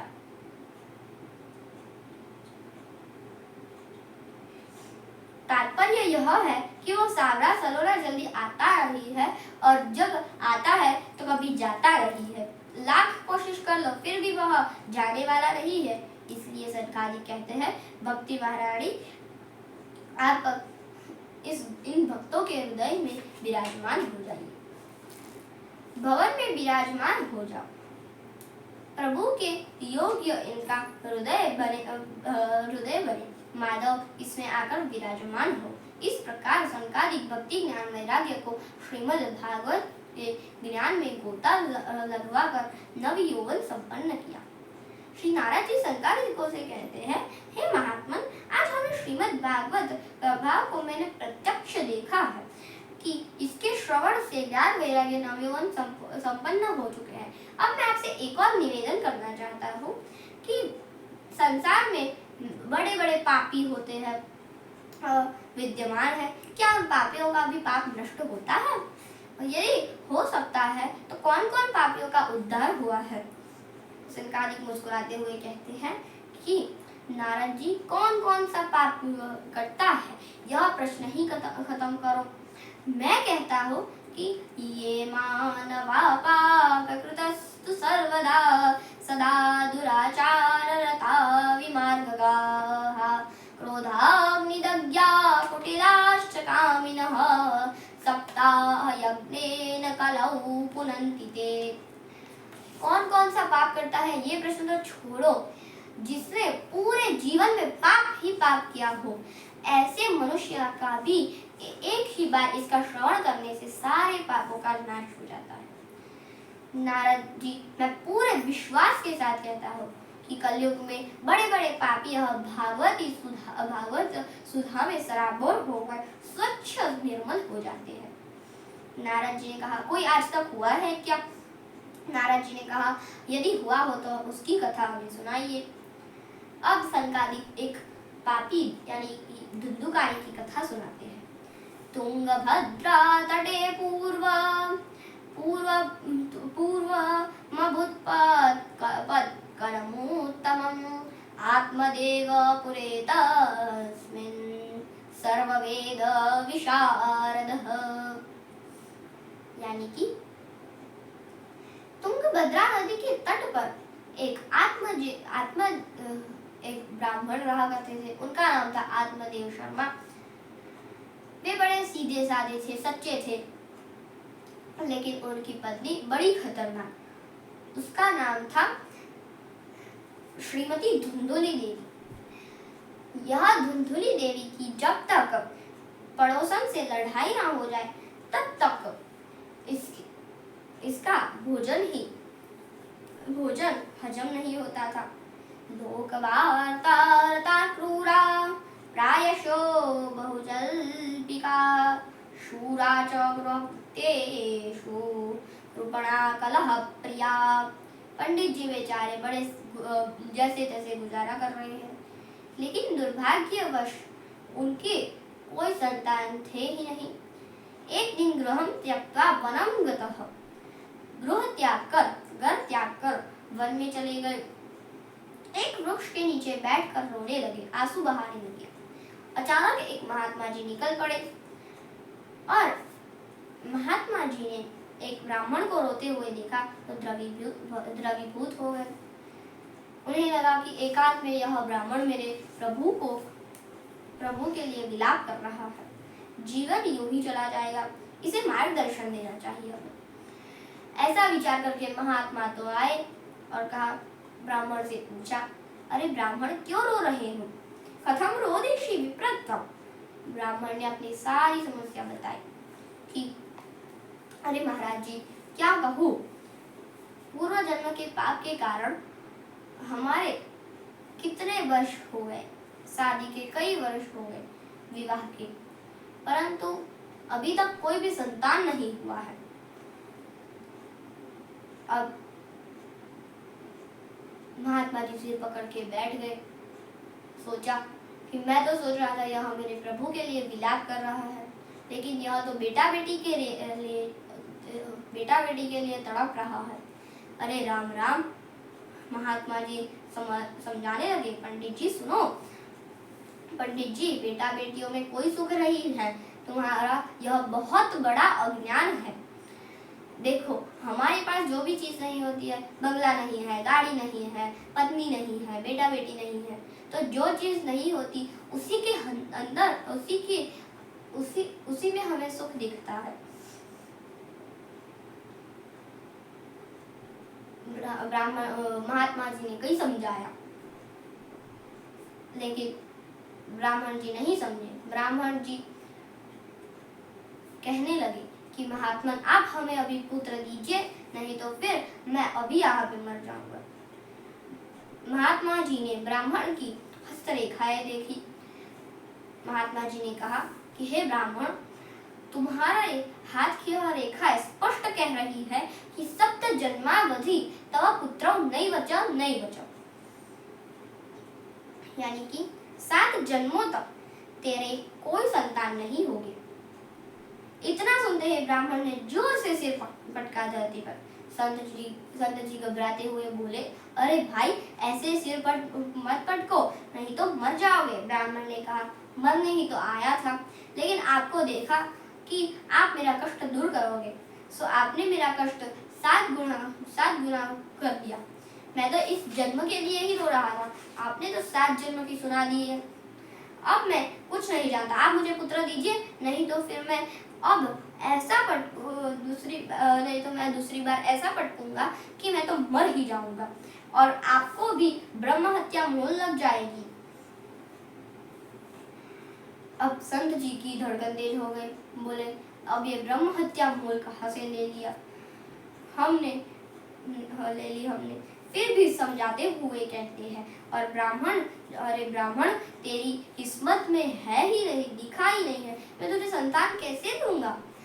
ब्राह्मण ने कहा, ये सब मैं नहीं जानता, आप मुझे पुत्र दीजिए। पंडित जी ने कहा, आप मुझे जल्दी बेटा देते हो कि मैं सिर पटकूं धरती पर। फिर महाराज संत जी समझ गए ये सच में मर जाएगा, इसीलिए उन्होंने क्या किया कि उन्होंने अपनी झोली माला से एक फल निकाला और भगवान का नाम जप दिया।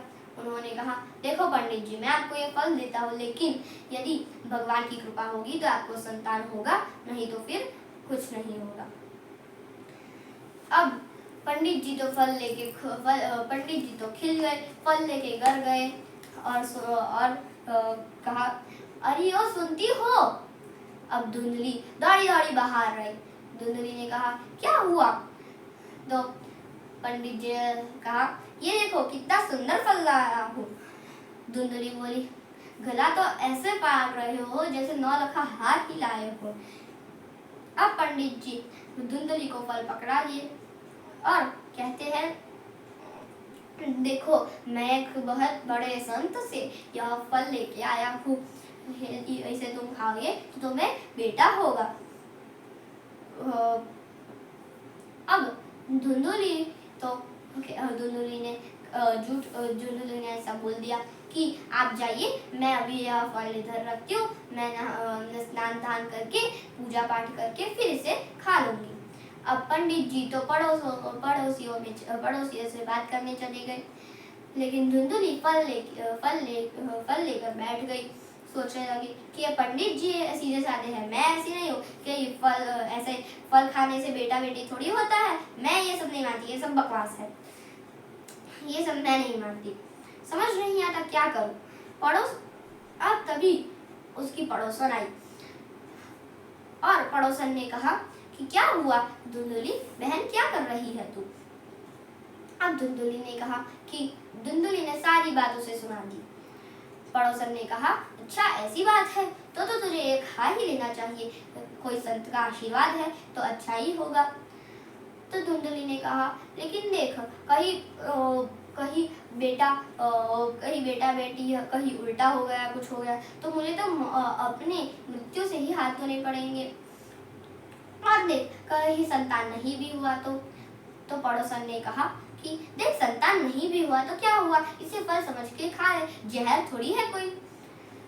अब धुंधली बोली, अच्छा तू कह दिया तो खा लेती हूँ, लेकिन सुन, मैंने सुना है कि जो महिला प्रसव में होती है वह कुछ काम भी नहीं कर सकती है, फिर मैं क्या करूँगी? पड़ोसन ने कहा, तो एक काम करना, ये कोई सवाल नहीं है, इसमें तो अपनी ननद को बुला लेना, वो सारा काम कर देगी। तो धुंधली ने कहा, नहीं, वो तो महाचोर है, वो तो आएगी तो सब कुछ खाली करके चली जाएगी, मैं उसे नहीं बुला सकती। तो उसकी पड़ोसन ने कहा कि अच्छा तो तू अपनी बहन को बुला लेना, वो तो अच्छी ही है ना। तो धुंधली ने कहा, अच्छा चलो ठीक है, खा लेती हूँ, लेकिन सुन,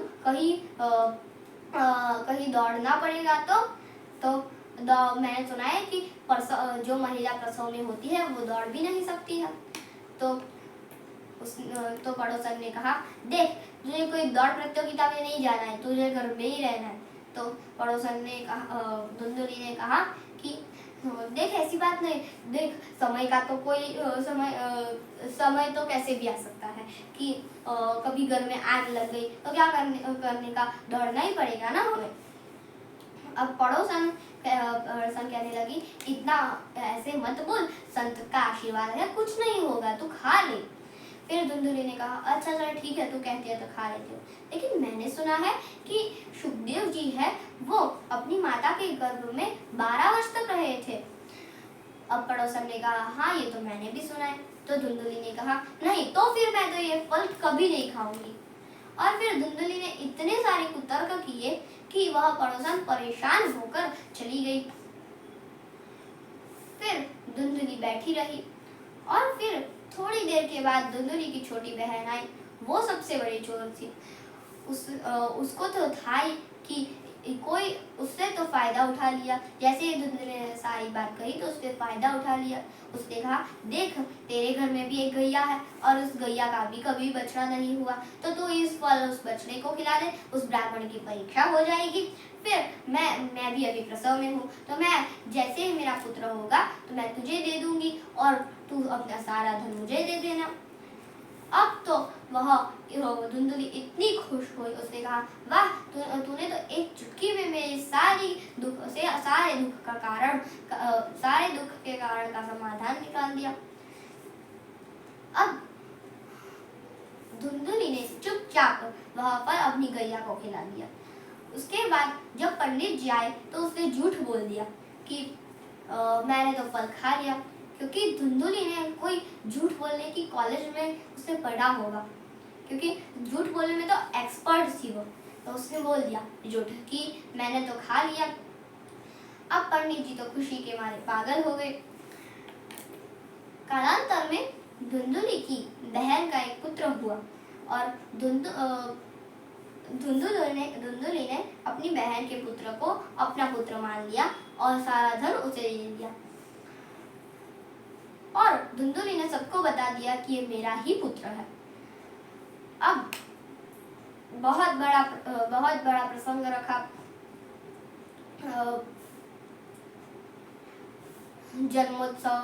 जन्मोत्सव किया, बहुत बड़ा उत्सव किया। ठीक 4 महीने के बाद जो गैया को उसने फल खिलाया था, उसी गैया ने भी एक पुत्र को जन्म दिया।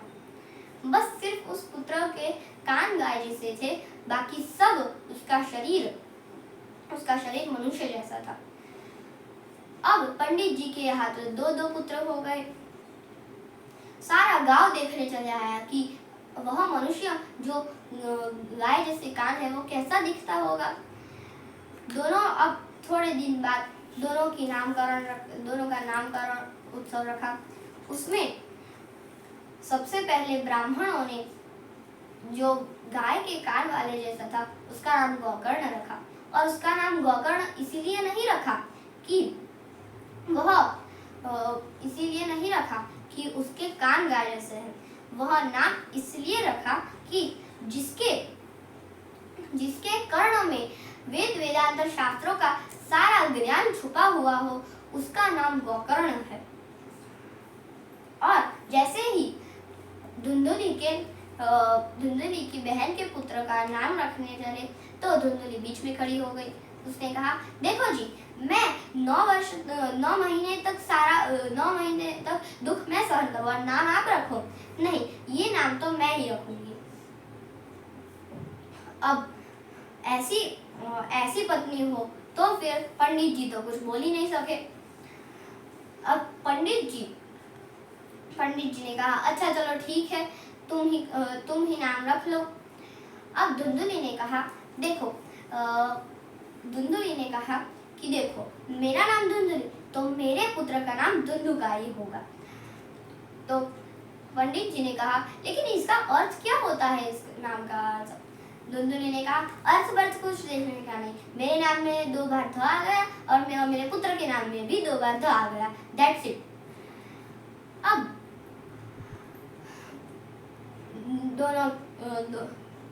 दोनों का यज्ञोपवीत संस्कार हुआ और दोनों ने ख्याति प्राप्त की। अब कियत् कालेन तौ जातौ तरुणौ तनया बुभौ गोकर्ण पंडितो ज्ञानी धुंधुकारी महाखलः। पंडित जी ने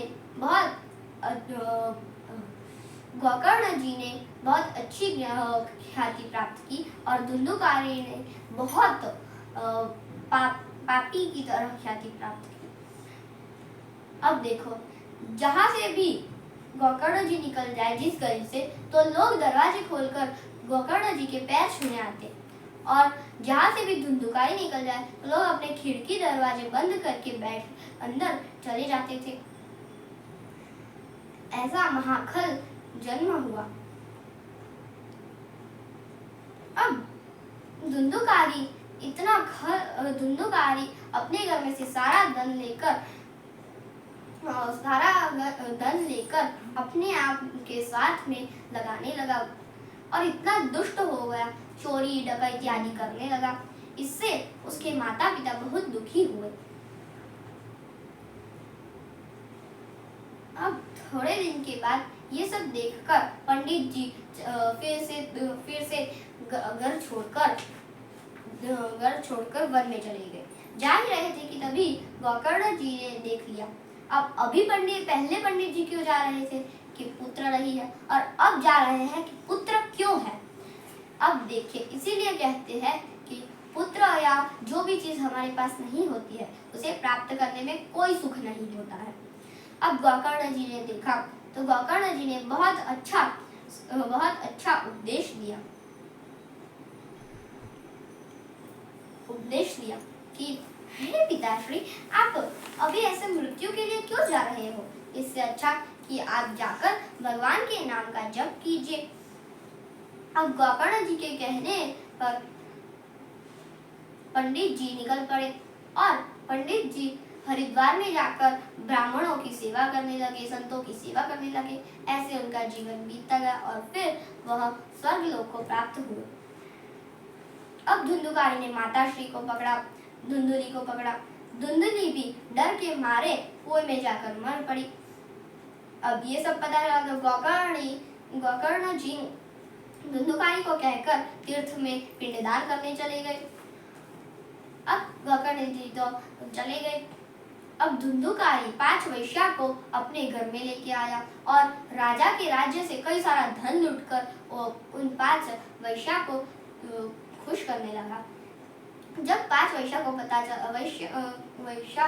पता चला कि यह धुंधुकारी तो राजा के राज्य से धन लूट रहा है और जब राजा को पता चलेगा तो हमारा नाम ही आएगा, इसीलिए उन 5 वैश्या ने क्या किया कि धुंधुकारी को रात में मार के उसे धरती के अंदर डाल दिया और फिर खुद धन लेकर भाग गई। अब धुंधुकारी पाप करने के कारण बहुत बड़ा प्रेत हुआ और उस प्रेत का कितना भी पिंडदान 100 पिंडदान क्यों ना कर लो, कुछ नहीं हो सकता।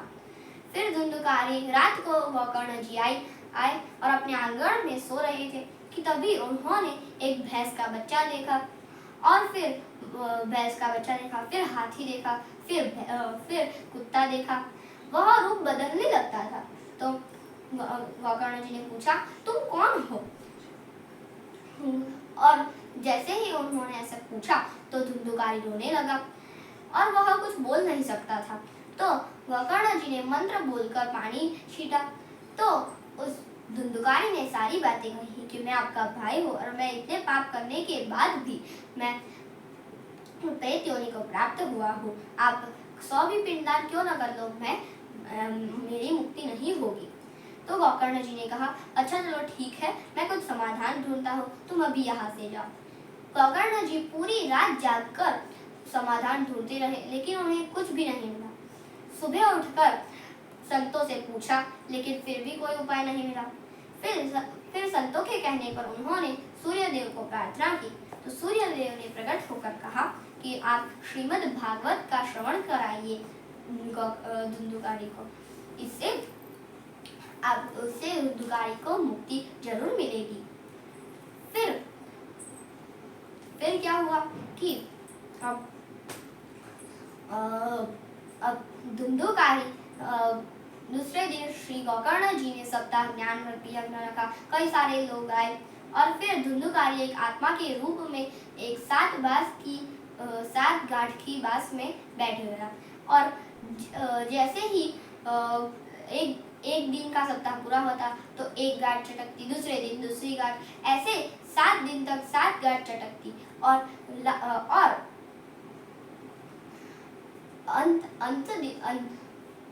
अंत में 7वें दिन 7वीं गांठ चटका कर वह सीधा बाहर आया और एक देवता के रूप में प्रकट हो गया और फिर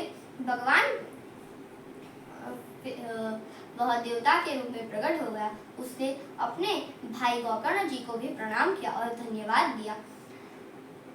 फिर क्या हुआ कि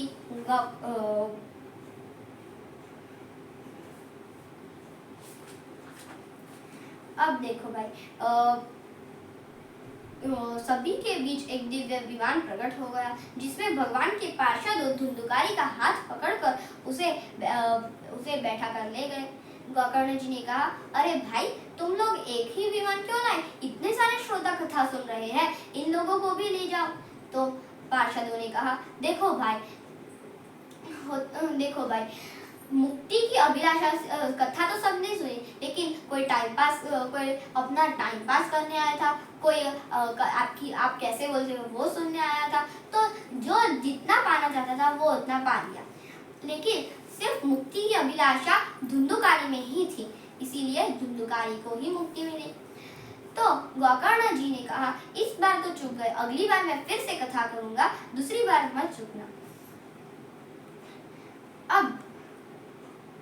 अब सारे श्रोता बहुत उदास हो गए, लेकिन गोकर्ण जी ने दूसरी बार फिर से एक बार कथा की और उस कथा में सारे श्रोताओं आए और श्रोताओं को लेने के लिए जाने श्री राम जी, जैसे श्री राम जी सारे नगरवासी को अपने साकेत धाम ले जाए, ऐसे भगवान श्री विष्णु खुद प्रकट होकर सबको अपने हाथ से खींचकर अपने पास ले जा रहे थे।